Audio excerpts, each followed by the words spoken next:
ओम तव कथामृतं तप्त जीवनम कविभिरीडितं कल्मषापहं श्रवणमंगलं श्रीमदाततं भुवि गृह्णन्ति ये भूरिदा जनाः।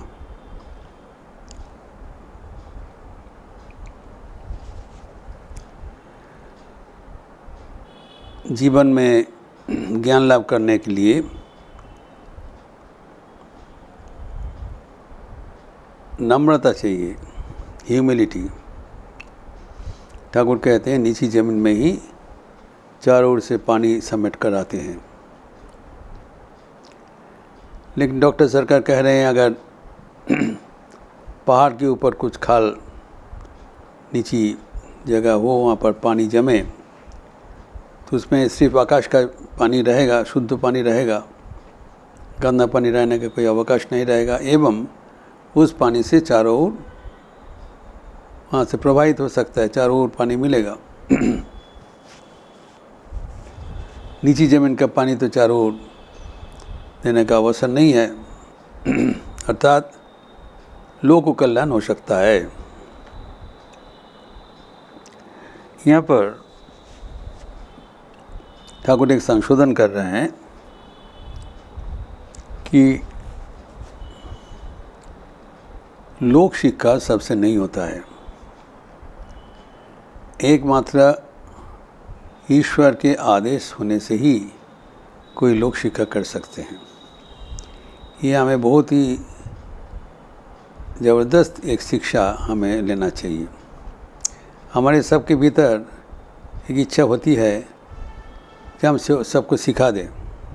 अच्छा होता है कि हम जो जानते हैं we want to share our knowledge with others. लेकिन आध्यात्मिक विद्या किसी को देने के पहले वो प्रस्तुति का ज़रूरत है। ये हमारे एक अहंकार का एक नामांतर है। याद करिए जब श्री रामकृष्ण के साथ श्री माँ का प्रथम मुलाकात हुआ था,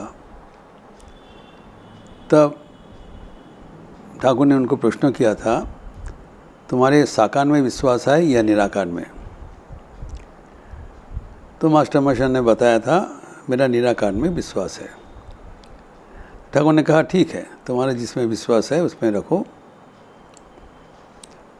लेकिन साथ साथ मास्टर मास्टर ने बताया कि लेकिन जो साकार में विश्वास करते हैं वो तो गलत है उनका रास्ता, क्योंकि जो निराकार परब्रह्म है वो साकार रूप कैसे धारण कर सकते हैं। तो हमें क्या ये उचित नहीं है जो साकार रूप से विश्वास करते हैं उसको संशोधन कर देना, ये साकार से ये पूरा निराकार नहीं हो सकता है। तो ठाकुर ने बहुत उन्होंने उत्तेजित हुआ था, बिगड़ गए थे कि अगर कोई साकार रूप से विश्वास कर रहे हो तुम उसको संशोधन करने वाला कौन हो? भगवान सबके ऊपर उनको नज़र रख रहे हैं। अगर वो साकार रूप मानते हुए कुछ गलती कर रहा है, भगवान उसको संशोधन करेंगे। तुम्हारा अपना संशोधन स्वयं करो, ईश्वर प्राप्त करो। ईश्वर प्राप्ति के पहले दूसरों को संशोधन करना ये बेवकूफ़ी है, ये कभी नहीं करना, पहले ही बता दिया। ये हमारे सबके भीतर एक इच्छा होती है कि जो मैं जो सोच रहा हूँ ये दूसरों को हम समझा दें। ठाकुर कहते हैं ये कभी नहीं करना चाहिए, इससे फ़ायदा भी होगा नहीं।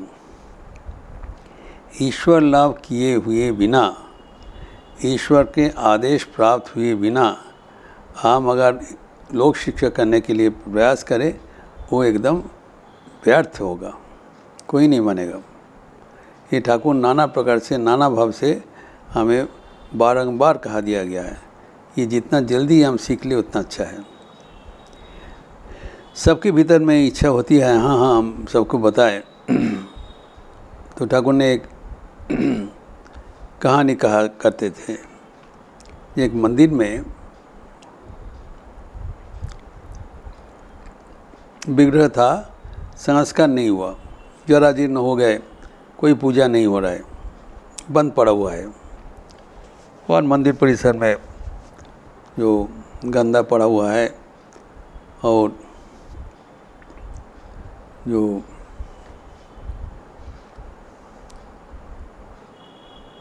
वो चांदी कारागार पूरा भरा हुआ है। तो एक दिन सब गांववासी देखा कि मंदिर से बहुत शांख का आवाज़ आ रहा है, भों भों करके शांख। तो सब ने सोचा कि मंदिर का उद्घाटन हो रहा है, कोई जीर्णोद्धार किया है। तो दौड़ दौड़ के गया देखने के लिए। तो जब देखा कि मंदिर में कुछ संस्कार नहीं हुआ है, मंदिर जैसे कि तैसे पड़ा हुआ है, लेकिन वहाँ पर पद्मलोचन बोल का एक लड़का है, वो शंख बजा रहे हैं भों भों करके। जो विग्रह है वो जैसे कि तैसे पड़ा हुआ है, संस्कार नहीं हुआ।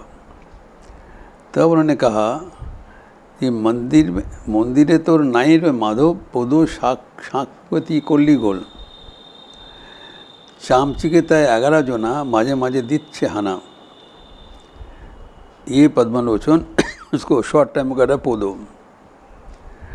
तुम मंदिर में तुम शंख बजा रहे हो, लेकिन वहाँ पर माधव प्रतिष्ठित नहीं हुआ। अर्थात जब तक हमारे जीवन में भगवान का पुनर्प्रतिष्ठा ना हो, जीता जागता भगवान का जो आविर्भाव ना हो, तब तक हमें वो किसी को बुलाना बेकार है। कोई नहीं आएगा, हंसते रहेंगे। पहले हृदय में भगवान को पुनर्प्रतिष्ठा करना चाहिए। एवं उसके साथ साथ ये भी बताया कि जो चमदागार 11 जो फ्लाइज है, तो 11 किया है एकादश इंद्रियाँ। हमारे एकादश इंद्रियाँ हैं, पंच कर्मेंद्रिया, पंच दशेंद्रिया एवं मन। 10 बहिरेंद्रिया, एक अंतरिंद्रिया। तो 11 जो इंद्रियां हैं, जब तक हमारा वश में नहीं आता है, तब तक वो मन ईश्वरमुखी नहीं होगा। जब ईश्वर के साथ हमारा कोई संयुक्ति नहीं हुआ, ईश्वर का आदेश प्राप्त नहीं हुआ, तो हमारा वाणी व्यर्थ हो जाएगा। इसीलिए श्री रामकृष्ण उनकी वाणी प्रचार करने के लिए उनने आदेश दिया था नरेंद्र नाथ को। वो आदेश प्राप्त था, लिख के दिया था, नौने शिक्षे देवे। उस आदेश लेकर वो पूरा दुनिया को पूरा समझा दिया, सब उनका वाणी ग्रहण किया। ठाकुर जी कह रहे हैं इसी तरह शंकराचार्य वो भी विद्यारम्य रखे थे और वो आदेश प्राप्त होकर वो प्रचार किया था, इसीलिए उसका प्रचार इतना ज़बरदस्त है। तो हमारा जो जीवन का व्रत है वो प्रचार करना नहीं, ऊंचा जमीन से पानी चाहिए ताकि सबको वितरण करेंगे, ये हमारा लक्ष्य नहीं है। हमारा लक्ष्य है किसी तरह हम भगवान को प्राप्त करें विनम्र होकर, और भगवान चाहे तो हमारे माध्यम से प्रचार करना, तो वही समझा देंगे, वही आदेश देंगे। जब तक आदेश प्राप्त नहीं होता है तब तक भगवान को नाम प्रचार करना व्यर्थ होता है। अहंकार के कारण है, हंसी का कारण होता है, कभी नहीं करना चाहिए। ये ठाकुर हमें सब कुछ सिखा रहे हैं कि जीवन में प्राथमिकता है ईश्वर लाभ। उसके लिए विनम्र हो जाओ और घमंड होकर सबको प्रचार करेंगे, ये बहुत अहंकार का बात है। अहंकार से तुम ईश्वर से दूर हो जाओगे। ये बिकम ए लाफिंग स्टॉक। कोई 2-4 दिन आपको बात सुनेगा फिर भूल जाएगा, उसका कोई फ़ायदा नहीं है। वो जीवन का लक्ष्य भी नहीं है। जीवन का लक्ष्य है किसी हालत जो समय मिला है वो ईश्वर की कृपा प्राप्त करके ईश्वर को प्राप्त करना, ईश्वर का दर्शन करना, ईश्वर के चरणों में भक्ति अर्जन करना। और उसको आगे अगर हमसे कुछ सेवा का ज़रूरत होता है भगवान स्वयं बता देंगे, इसका पहले नहीं। तो ये जो प्रसंग ठाकुर ने किया है ये हमारे आध्यात्मिक जीवन के लिए अत्यंत महत्वपूर्ण है, और ये अगर हम याद रखें तभी हमारा जीवन ईश्वर केंद्रित रहेगा। तो भगवान का जो वाणी जो डॉक्टर सरकार जो बोल रहे थे, हम ऊंचा पहाड़ के जैसा होकर सबको वितरण करेंगे, ये अहंकार का बात है।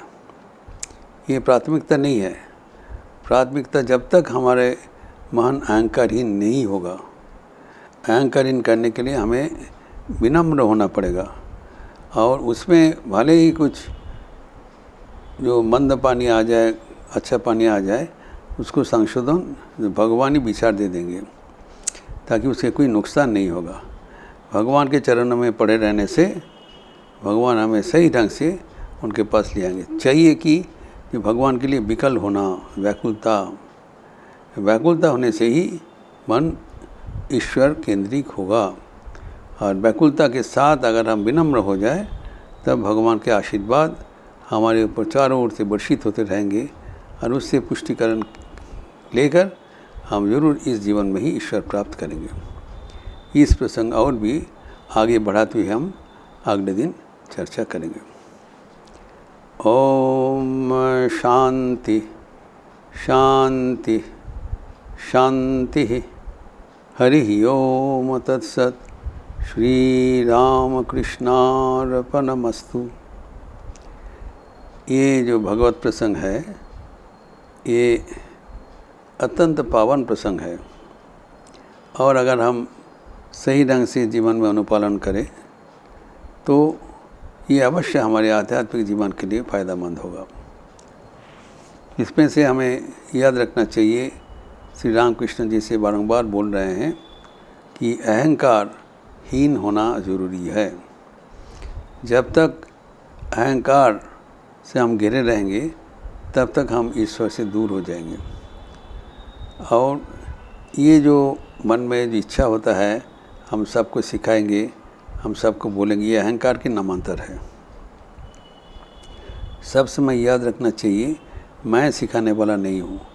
भगवान ही, ईश्वर ही एकमात्र रक्षा करता है, वही शिक्षा दाता है। अगर सिखाने का ज़रूरत है, वही बताएंगे, वही कराएंगे। सबके लिए हमें चिंतन करने का ज़रूरत नहीं है। हमें समझना पड़ेगा कि एक जगत में एक नियामक है, पालक है, वो सबको देखभाल करना है। हमारा काम नहीं है कि जगत को रक्षा करना, जगत को पालन करना।